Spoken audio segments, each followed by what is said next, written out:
Hello there, I'm Karen and this is Mark, my husband, and we've been fostering now for it'd be about 5.5 years, and it's for Westmoreland and Furness, and we currently foster care mainly for shared care, which we'll give more details about that shortly, and also sleepovers or respite. So effectively at the moment 4 on rota. So those 4 on rota come most weekends. Either we pick some up on a Friday night and take them back on Sunday, or we pick them up on a Saturday and take them back on the Monday, sometimes to school. But we are quite busy, so that takes up most of our weekends up. We sometimes fill in the school holidays, don't we, as well? Just to ensure that if we can at all, make sure we fulfil what the children are entitled to come and stay with us. It tends to be children with additional needs and neurodivergence, and 3 of the children are still living with their birth families. So that's been absolutely amazing, just building those relationships up with the family members, the siblings, and just for that continuity for the child coming.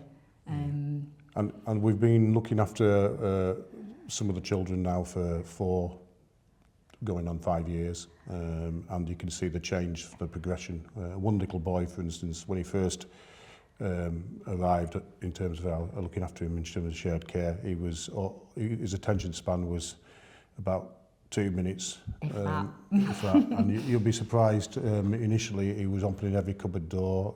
We had to put locks on the cupboard doors, catches on the cupboard doors.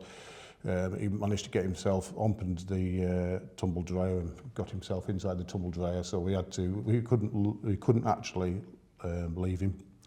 You had to have one person had to watch him all the time. 4 years on now, he'll play by himself in his own little area, do Lego, build stuff. So he's just seen a massive development in that period of time for that child. It's been brilliant, hasn't it? But I think, like Mark said there, having our teamwork, to be honest, for some of the children that do come to us, we couldn't manage them on our own. You just wouldn't be able to leave the room even to go to the toilet or have a shower or make a phone call in private.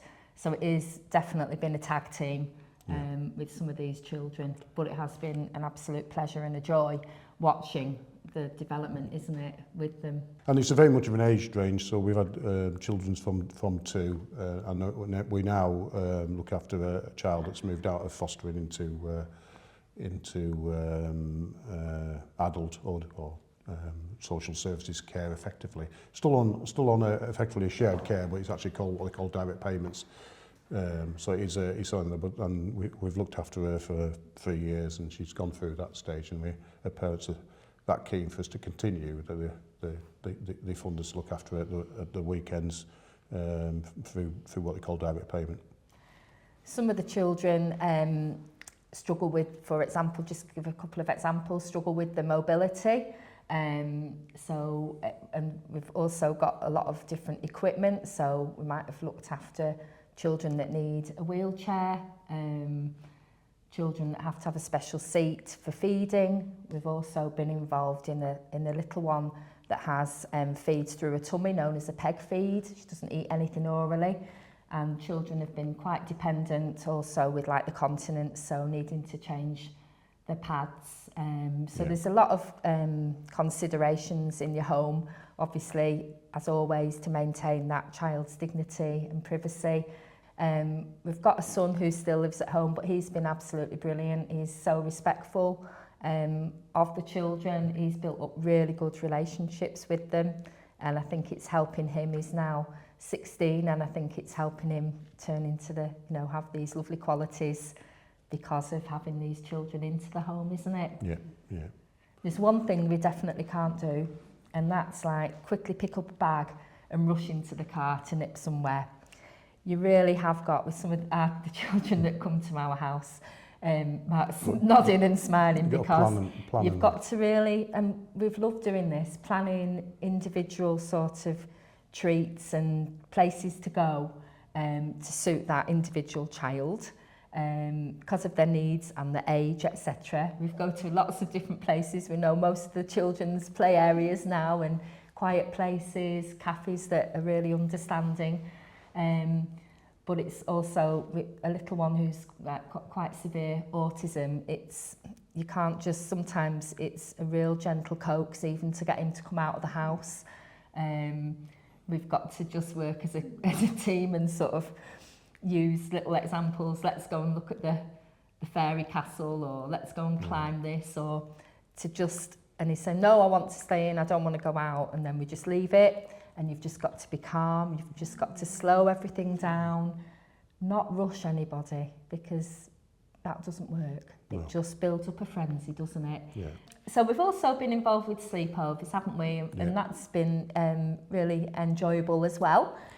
So with all the children that have been coming, whether it's been for the shared care or sleepovers, what we haven't talked about is the gradual build-up and introductions, which would be obviously an ideal for any child and foster carer and wherever they're coming from to stay with you. So we've had a little boy coming to stay twice, and he actually lives quite local to us in foster care. And first of all, I met with his foster mum just on our own. We had a coffee and had a really good chat about the little boy and about ourselves really, and got to know each other. And then they're the people that know best about that child, aren't they? So it's just working things out. And then I think the next thing was myself and Mark went round to his house to say hello. So he was comfortable in his own environment. We went in and had a chat, didn't we? And then I think it was perhaps even a month later after that his foster mum brought him to our house, and we had just a drink.